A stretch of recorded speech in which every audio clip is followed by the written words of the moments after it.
Welcome, everyone. I wanted to say thank you for us. This is the first podcast that we'll be doing actually a video session. So today we have our very special guests, Becca Park and Mandy on, and we are hopeful that this will be a time of encouragement for you, as much as it was fun for us producing it. All right. So, welcome to the podcast, ladies. Just to start off, though, I'd like to ask both of you what a little bit of a background that you have. Maybe what you like to do, any hobbies that you have, any big events coming up, anything that you just kind of enjoy doing. Kind of share with us. Hi, my name is Rebekah Park. What I do, I'm a critical care registered nurse at Providence Holy Cross Medical Center, which is in Mission Hill, so only like 7 minutes away. And hobbies that I have, I'm actually a plant mom. So I have 7 of my plant babies and children, and I'm also an aunt because my sister has 2 that I also help take care of sometimes. So that's been my current hobby during this quarantine, is taking care of my plant children and babies. And I guess big events, I'm getting married in July. So yeah. Very nice. That's me. Very nice. Okay. Hi, my name is Mandy. I'm a tax accountant. Woohoo! Yay, taxes. Yay, taxes! I'm into coffee, so I do pour over every morning. I like African beans. And I like Marvel and some selective Star Wars stuff, because not all Star Wars stuff is great. And then since quarantine, I've been to K-dramas as well.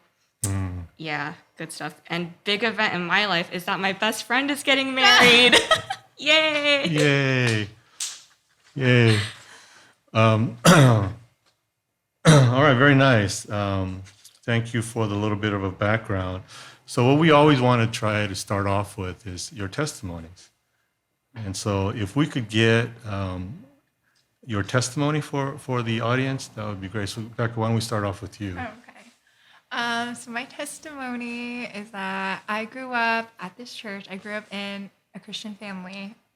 Like, my dad is the pastor here, and I think my mom too. And so I grew up kind of knowing a lot of Bible knowledge and facts, and I knew who Jesus and God were, but it was more just like kind of like historical facts, almost like how you knew like, oh, George Washington was like the first president of the United States. It wasn't really anything personal or relational to me in my life. And I think, I can't pinpoint a certain time, but I think kind of what made me start really questioning whether what I believed was because my parents just taught me growing up for so long, or if it was because I really did believe in in Jesus and in God, was when my dad was diagnosed with cancer. I think that was the first time where I really had to question, like, is God really in control? Like, I couldn't understand or like grasp my head around the fact that my dad is pastor of a church, and like, if my dad were to be taken away, it's not just affecting my family, but it's affecting a lot of other people too. And I was only 13 at the time. I was in 7th grade, and my mom also just had Micah, so he was less than 1 year old. He wasn't even 1 year old. He was like still in diapers. Noah was probably like 3, and then Chloe was like 9 or 10. And so I felt a lot of just burden and just a lot of weight on my shoulders because I was the oldest kid in my family, and I didn't know if God loved us or God loved me, but like they always told me that, and it was just this internal struggle of just trying to understand, who is God? Like, is this real? Like, what is heaven? What is hell? Are those things real too? And I was going to Grace Community Youth Group at that time because our church didn't have a youth group. And I remember telling my small group leader, and she told me to read through the book of James. And then so I was reading through James, and like one of the first verses talks about how to count trials as joy. And I just remember reading that, and I just started laughing because I couldn't understand like how that's even possible. Like, are you kidding me? Like, all these things I'm going through right now, like, what are you talking about, God? Like how I can count this as joy.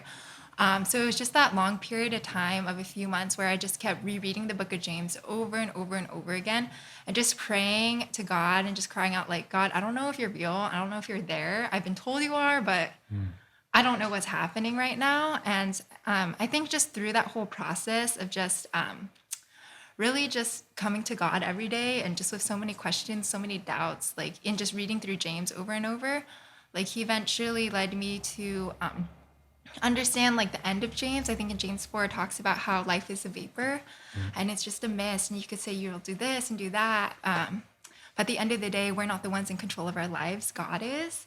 And I think he really used that to help me understand like everything I have in my life, like even my family, it's a gift from God. It's not mine to say like, oh, I need to have, like I'm obligated and entitled to have my parents here until I want them like not here or don't need them anymore. Like God is the one who's in control of that. And he really softened my heart to make me realize like I need a savior and there's something more to live for than just myself. And really that I was holding on to a lot of things in this world.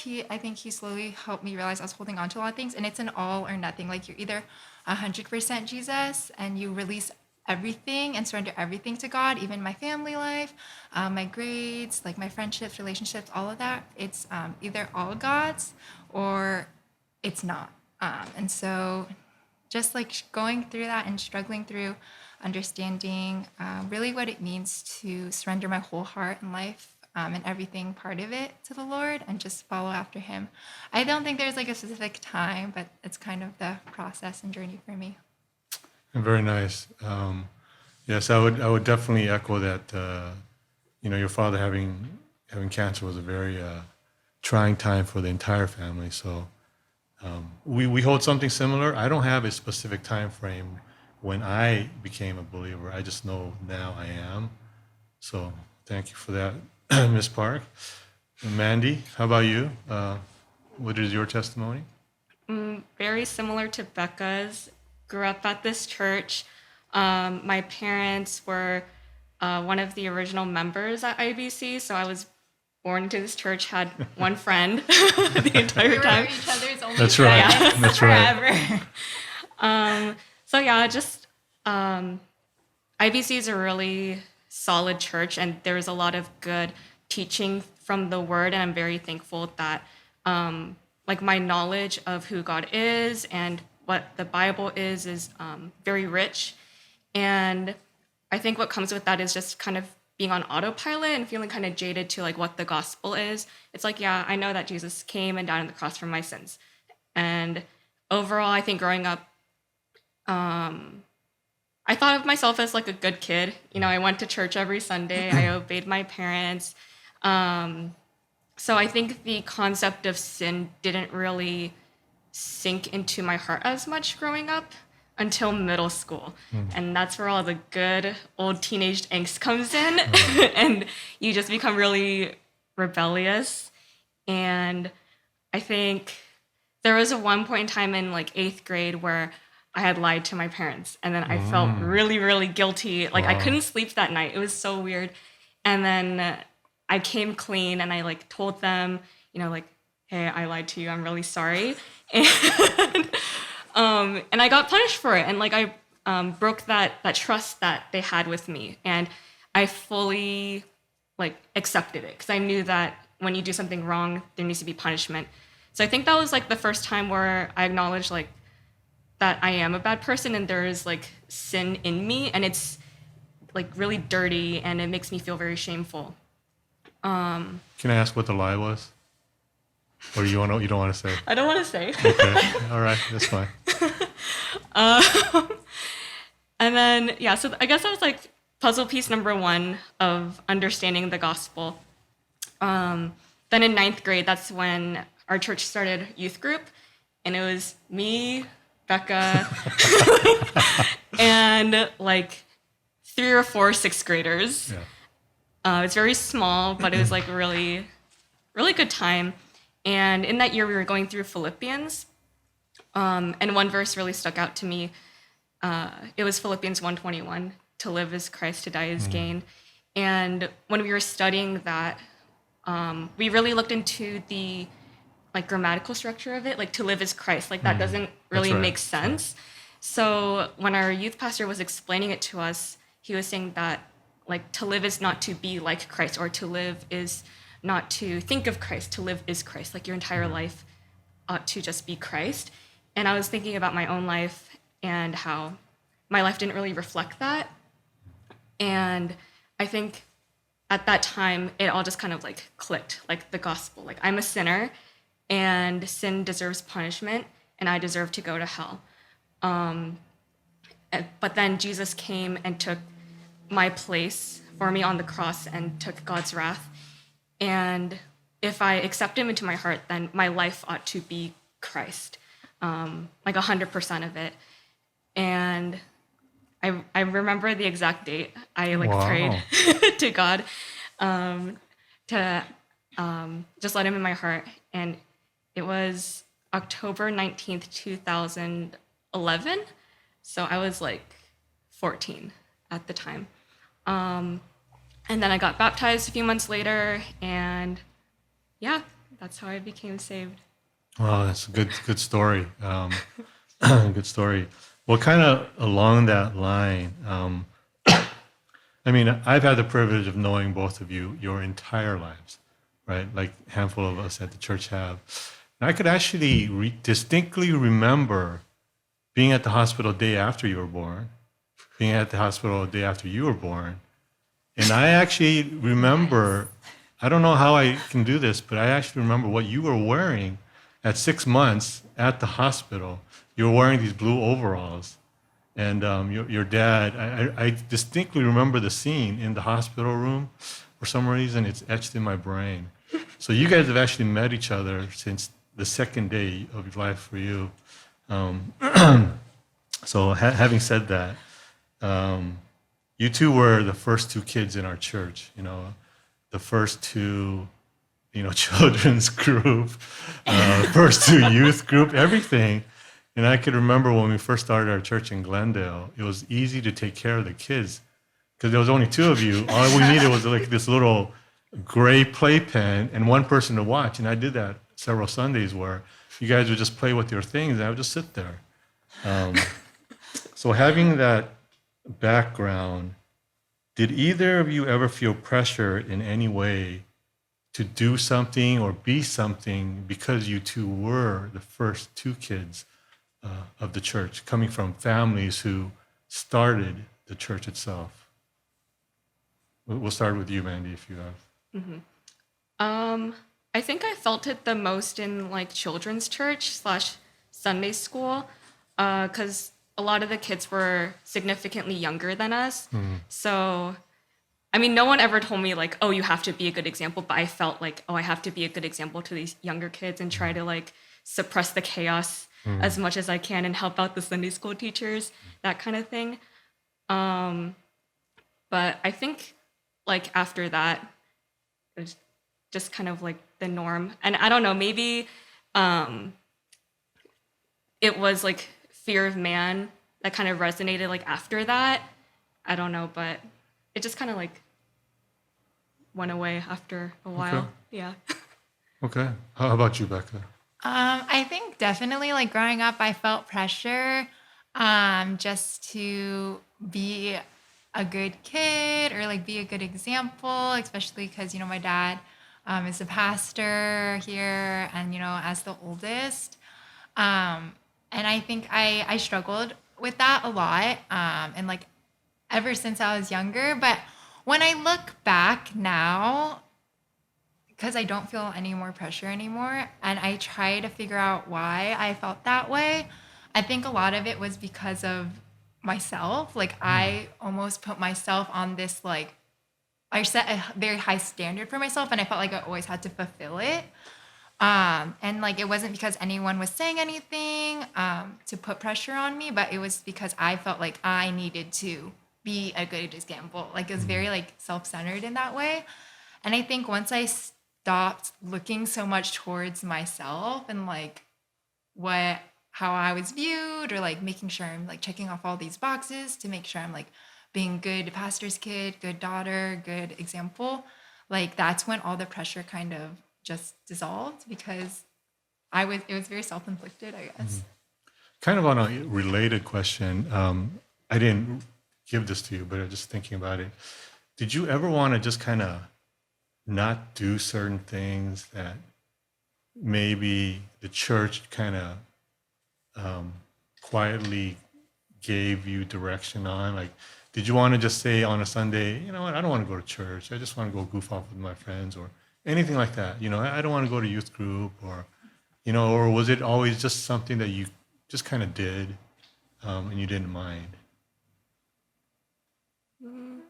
I think like in youth group, because a lot of my friends did stuff Friday nights, it's like I felt like I missed out on that.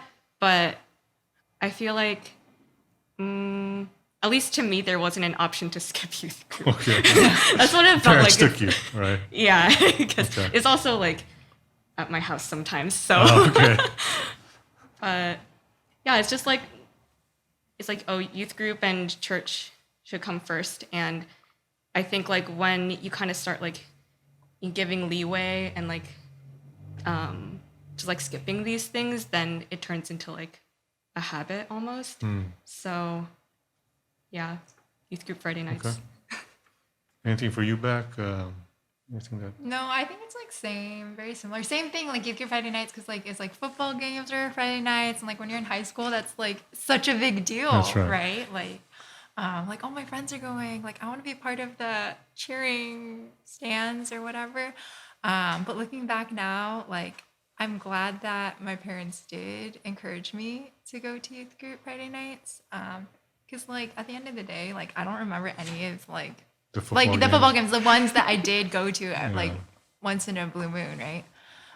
But then like I'm still friends with Mandy and like even like the people that were like we thought were so much younger than us back then, like sixth graders when we were like what, like Ninth grade. ninth grade, like I don't know, like there's like my family, you know, and so You know, kind of going off script again, I think one of the things that have always been great at our church in recent times is the youth group.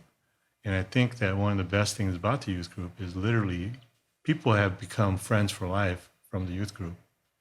And so you two growing up in the church, and you both live in Simi, but are in different ends, so you didn't go to the same schools. How would you say in terms of your relationship at school or with your friends? Did you have Christian friends at school? And did they kind of keep you encouraged, kind of on the right track, the straight and narrow? Versus were there friends that were kind of the opposite of what you believed in church, and you were kind of relieved to go to a youth group or Sundays to kind of get away from that? Because I've heard both from some of the youth group kids that have gone in the past. I was the only Christian in my friend group in high school. My high school is like pretty liberal, so I had friends that, you know, identified in like the LGBTQ like community, and they knew where I stood, and I knew where they stood, and there was like a mutual respect, which I'm like very thankful for. Oh, okay. But yeah, like I guess my only Christian friend growing up was Becca. Okay. So yeah, I don't know. I didn't really like have two separate, I don't know, worlds almost. Like, Okay. oh, my secular high school world and then like my church world, like in my high school age. So I don't know. It's like it was just life. Okay. I don't know. Okay. yeah, my only Christian friend growing up was Mandy. I was the only Christian out of my friend group also. And I think I would try to like ask them if they wanted to come to church with me on Easter and like, you know, like the big holidays, right. like Easter and Christmas. I'm like, oh, we have like a special Sunday service. And then they'd always be like, no, it's too early. But Okay. I'm still friends with them Oh, today. good. Yeah. and so- Good. I mean, I think that it's always good for us to have non-believing friends too, right? We don't want to isolate ourselves just with believing friends, because that's the whole purpose why we're here now, right? We need to evangelize. So All right. Well, I mean, again, just emphasizing the fact that you guys did grow up in the church, and everybody who was at the church have known you for their entire life. Um, is is there anything that, well, a couple things. Is there something that you really appreciated about the church growing up? Just some of the things that stood out. And on the reverse, is there something that you feel like the church could have done better for you because you were the first two children's, first two youth group, and so many other different things? You guys were the experiments for the church in many ways. So, Becca, we'll start with you if that's okay. What was the first question? The first question is something you appreciated about the church. Okay, growing up. okay. Yeah, I think what I really appreciate about the church, I don't think I really realized until I went to college and I talked to a lot of other like Christians who grew up in a lot of other different churches, is like how I guess like familial and like family focused our church is, and like how I felt like I had so many like different aunts and uncles and like at church, and they all really genuinely cared for me and knew my family, and I don't know, it's just like a special like bonds and connection there. Also, I think I appreciated like how our church was very just like centered on scripture and just really emphasized that, but they also really were just so loving too. It's like having the balance of both. Okay. What about you? Something that you appreciate, Mandy? Pretty much what Becca said. Okay. I think IBC is like just a big family, and everyone knows each other. Everyone cares for each other and loves each other genuinely. And I think something I really appreciated is just how sacrificial all the members are. Just sacrificing their time and their energy, especially because we're like a commuter church too. So we all live like pretty far apart. But the way that the members still love and care for each other despite like the distance has been very like inspiring and encouraging. And I'm very, very thankful to have been like brought up in a community like this. Very nice. What about the opposite side then? The question of something you wish that the church could have done better while you were growing up. So we'll try to limit to like maybe one or two, because I'm sure there's many others. Mandy, we'll start with you if that's okay.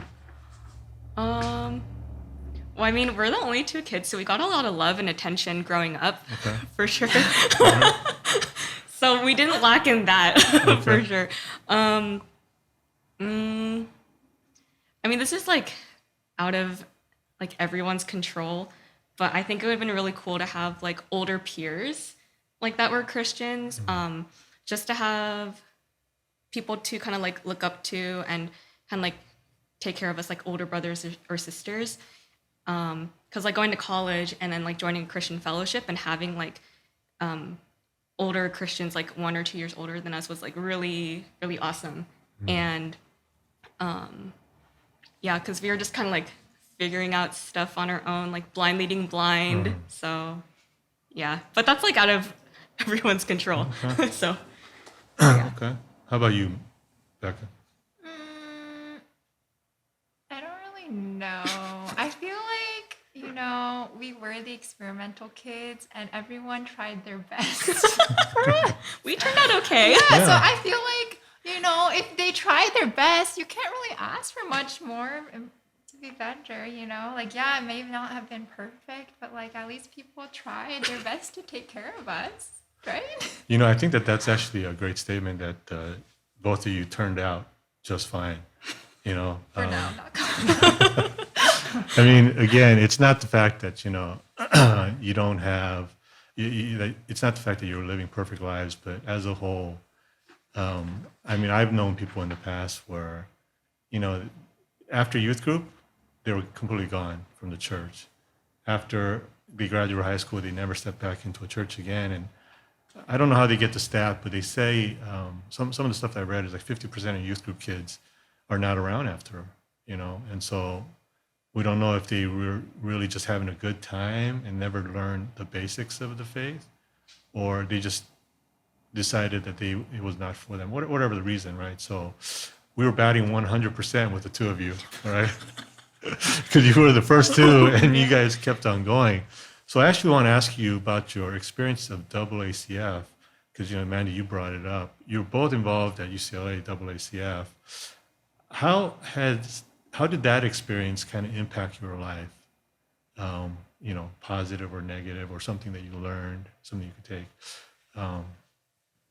Becca, we'll start with you, if that's okay.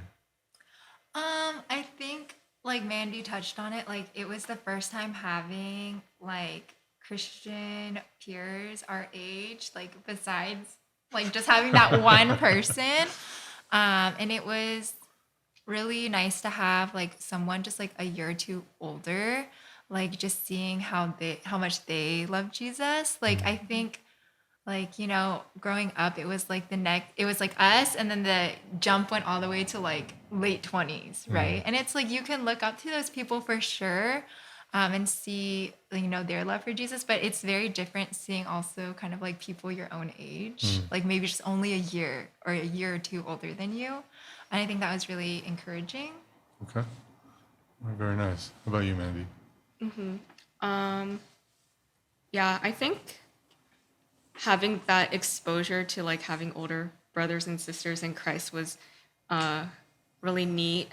And I think I grew a lot being in AACF, just like seeing how to live as a Christian in the day-to-day, because we like lived with other believers too, and just being encouraged by them. That was really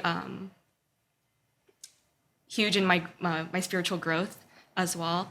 And I think also it made me really appreciate the church, because it's a student-run ministry, and there are some things that like lack, of course. So towards the end of college, just like looking to IBC and seeing how great of a community it is, it really grew my love for the church more.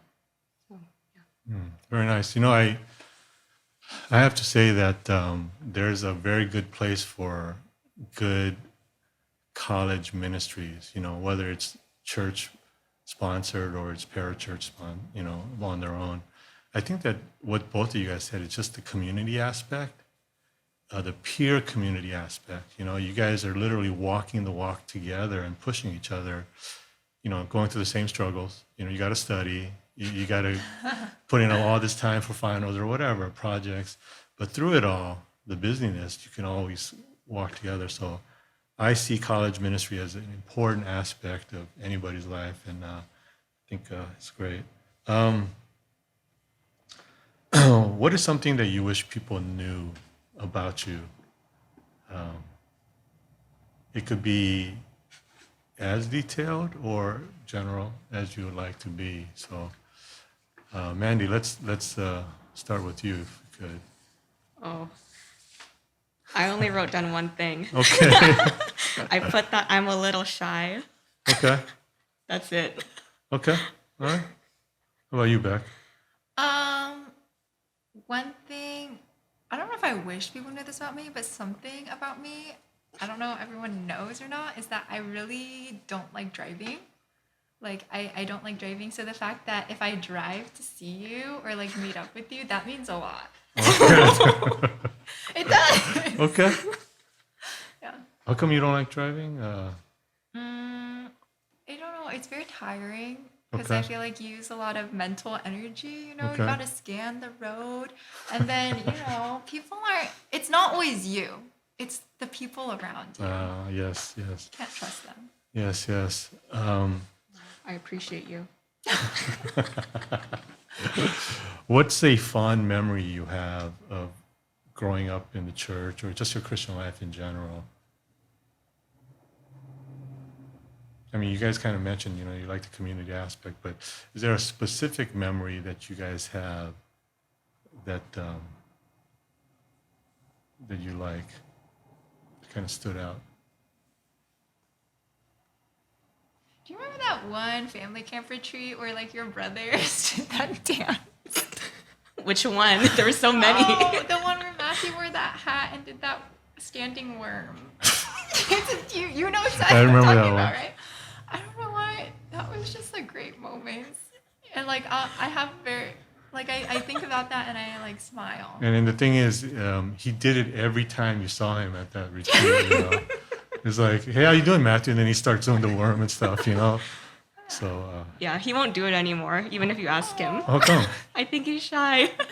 Really? Yeah. He seemed like the opposite of that when he was growing up at that retreat. Any memories for you, Mandy, that you can think of? I think they're all like related to retreat. Okay. Family retreats, the best. Like the evening entertainment. Oh, I just yeah. love how crazy our church is. Yeah. Like we're a funny bunch. Yeah. And I like that we don't take ourselves too seriously. Yeah. Again, we were talking before this happened, and we can remember one of the individuals dressed up like a savage in one of the talent shows in our 10th anniversary, and I won't name him or whatever, but that was just at another level. I remember sitting there thinking, what kind of nonsense is this? You know, it's like, if somebody saw our church just for this, I don't know if they'd come back. You know? All right, well, I mean, like, we're almost kind of at the end of this, but do either of you have any words of wisdom that you would like to share with just even like, you know, the younger crowd, or maybe even like for the older parents to expect from their kids, or anything, how to raise their kids, whatever. Anything that you would like to tell our audience from growing up? I think for kids or people growing up in this church to really like take advantage almost of like the resources, I guess, you have here. Like the fact that you have so many people who do love you. And if you feel like you're going through something or struggling through something, like these aren't people that will judge you. Like I feel like all of the members at our church, like you can just be very open and they will just like whatever you're going through, like they'll just like be there for you and like be able to encourage you and comfort you and just love you. And so don't be afraid to just, I don't know, like I don't want to say like take advantage of that because I feel like I don't know what other word choice to use, but like really embrace that and just don't take it for granted. Just that like love that there is here. Okay. What about you, Mandy? Well, first, I just want to say that like IBC parents are like really awesome because we've had friends that would provide childcare at our family retreats, and then they would say that like, dang, IBC kids are the most well-behaved kids we've ever like babysat before. Wow. And we're like, really? Our kids are crazy. But I mean, that says a lot just in how like, you know, the parents are raising their kids and how the kids are just so respectful. So like props to IBC parents. Wow. Wow. But I think one thing I'd say is to make God come first in your life. Like grades and extracurriculars are important. Like getting into college is important and you should study hard. But God still needs to be number one. Like God shouldn't just be for Sunday mornings or for like right before meals, but God needs to be like involved in every aspect of your life. And it's hard to kind of know what that looks like when you're a kid. But I don't know. I wish that like I thought about that more growing up. Yeah. Okay. Last question. What are you looking forward to in your life, near future, long term, etc.?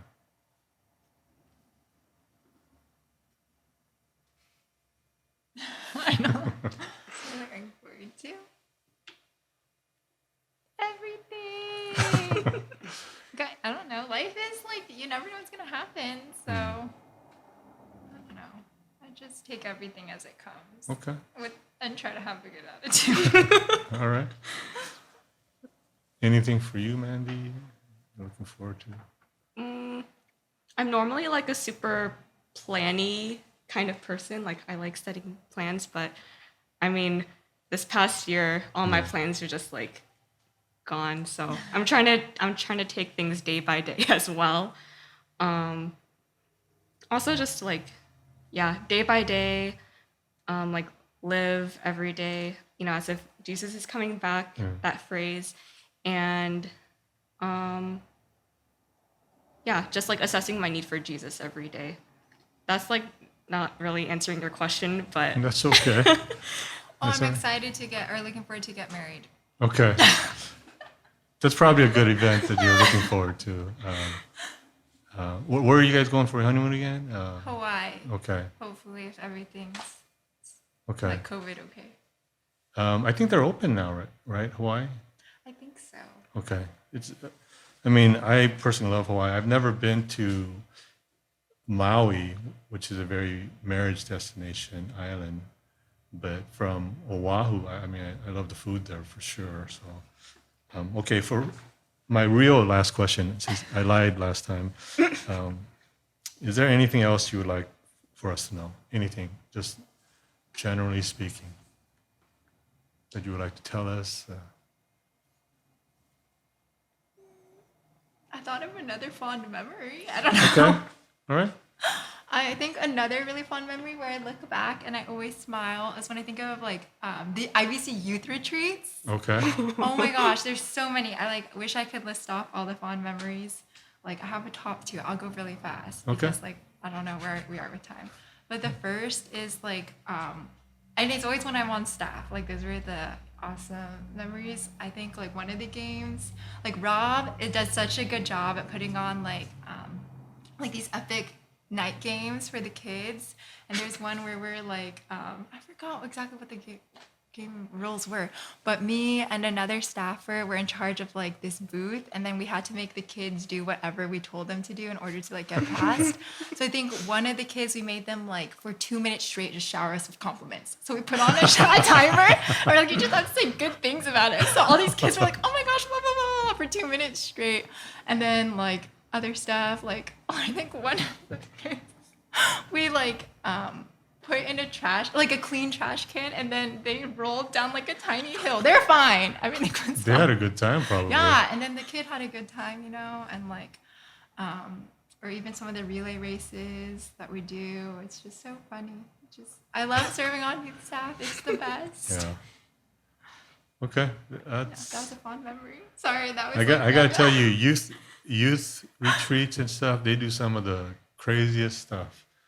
I remember one time I was on a staff, and they had a great race type of thing, and my station was that whoever was there, the team was there, and an individual had to be chosen. We blindfolded them, and then what I would do is I would take out a raw onion peeled, and I would say, your team can't leave until you eat this. And so for most people, when they actually start biting it, they think it's an apple because it tastes like an apple. But the thing is, once the onion effect happens, I mean, they were just streaming with tears. And I was responsible saying, you can't leave until you finish that. It was a smaller onion, but man, some of the stuff that you did, it was absolutely crazy. That was absolutely crazy. We tie their hands together for meal times. So they're like this, like stuck together. And if they want to go to the salad bar, everyone at the table has to go up just for that one person to get salad. And like the person at the end has to like scoop it on for them. And they're like trying to feed each other. Oh, that's great. So funny. That's great. Youth group retreats are so fun. How about you, man? Do you have anything?